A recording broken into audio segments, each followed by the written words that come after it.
One of the most eye-opening exchanges during the presidential debate happened between President Trump and moderator Chris Wallace. Now, many may have missed it, but it serves as an example of how intrusive and divisive the deep state can be among so-called conservatives. We'll look at that exchange and offer suggestions on how you can use this to wake up others to this tool of the deep state in this episode of Activate America, getting active to throw off government tyranny. About an hour into the September 29th presidential debate, Chris Wallace of Fox News asked President Trump why he ended racial sensitivity training in all federal agencies. Then he pressed Trump to explain why the training is as bad as Trump says it is. Take a look at the exchange. Your administration directed federal agencies to end racial sensitivity training that addresses white privilege or critical race theory. Why did you decide to do that, to end racial sensitivity training? And do you believe that there is systemic racism in this country, sir?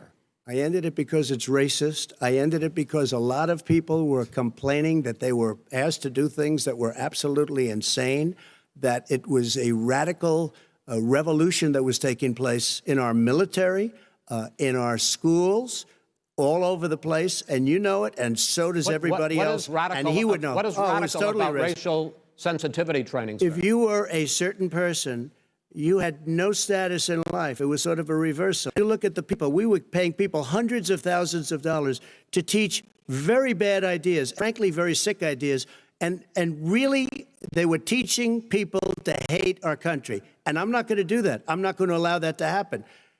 We have to go back to the core values of this country. They were teaching people that our country is a horrible place, it's a racist place, and they were teaching people to hate our country. And I'm not going to allow that to happen. Now, either Mr. Wallace didn't know what it was, which is highly doubtful, or he wanted Trump to expound on it, or he thought there wasn't anything wrong with it and confronted Trump with it. If Mr. Wallace agrees with this type of training, listen to Mr. Biden's response, which tells you why Mr. Biden supports it. Nobody's doing that. He's the racist. You just don't know. Here's the deal. I know a lot more about this than he does. Let him finish. The fact is that there is racial insensitivity. People have to be made aware of what other people feel like, what insults them, what is demeaning to them. While he goes on for another minute or so, the key phrase that he stated was people have to be made aware of what other people feel like, what insults them, what is demeaning to them. Have to be made aware. So the force of government is being used to ensure that you are made aware.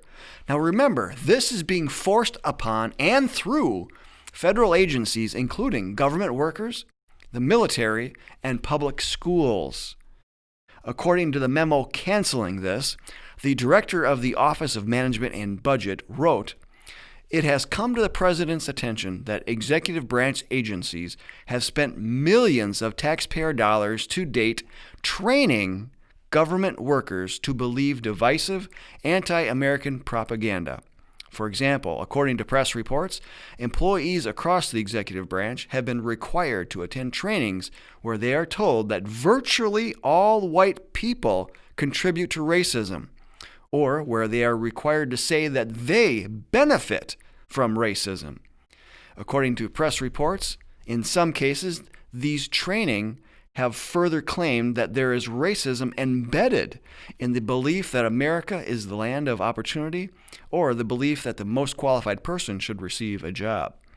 These types of trainings not only run counter to the fundamental beliefs for which our nation has stood since inception, but they also engender division and resentment within the federal workforce.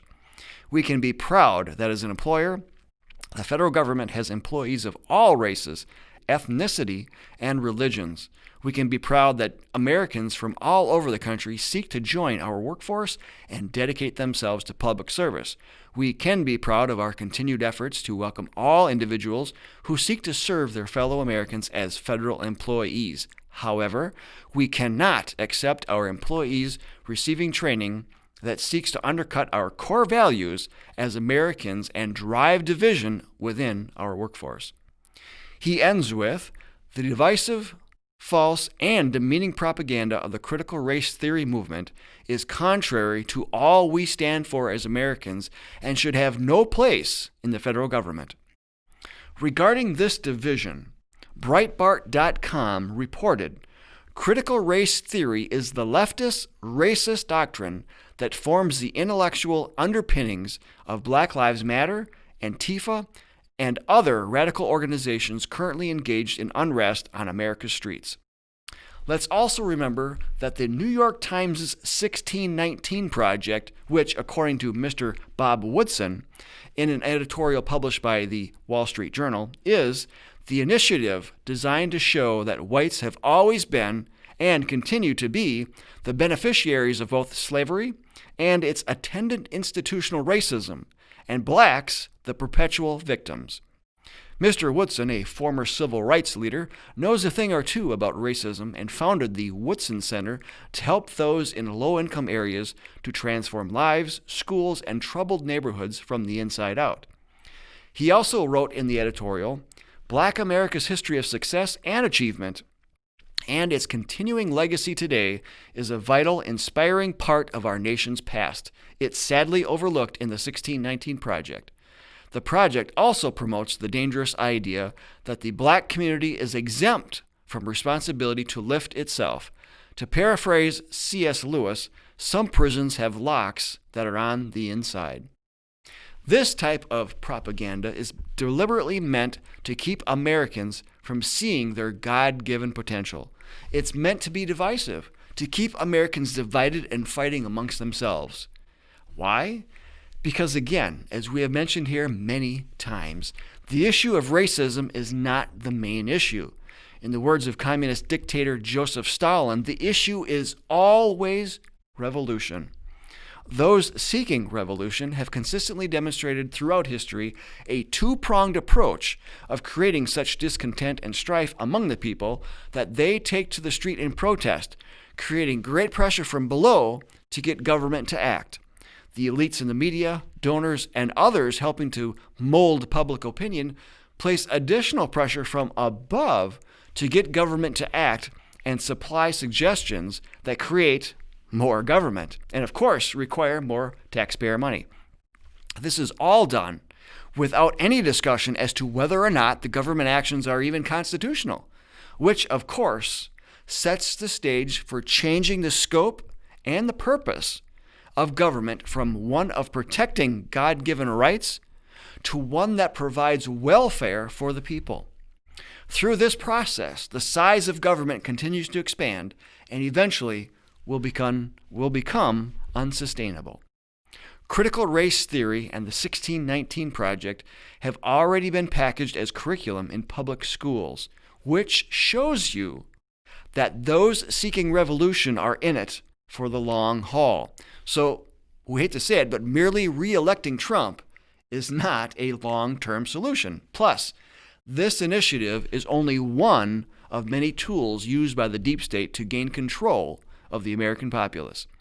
If we are to protect and restore our liberties and our overall freedom to give every American who wants to work hard the opportunity to make a better life for himself and his family, then we must expose and oppose those forces who wish to keep Americans fighting with one another in order to foment revolution. The John Birch Society has just published a new book called Deep State, The Invisible Government Behind the Scenes by Mr. Alex Newman. It exposes those within the deep state as well as details the globalist conspiracy that is working on creating a new world order. So we ask you to get your copy today. This book is a great tool to introduce like-minded patriots to the real agenda facing America and what they can do about it. Links are in the video description. With your help, we will stop tyranny and restore the American Republic for all Americans. So we ask you, will you act today? Until next time, this is Bill Hahn for the John Birch Society saying stay active, everyone.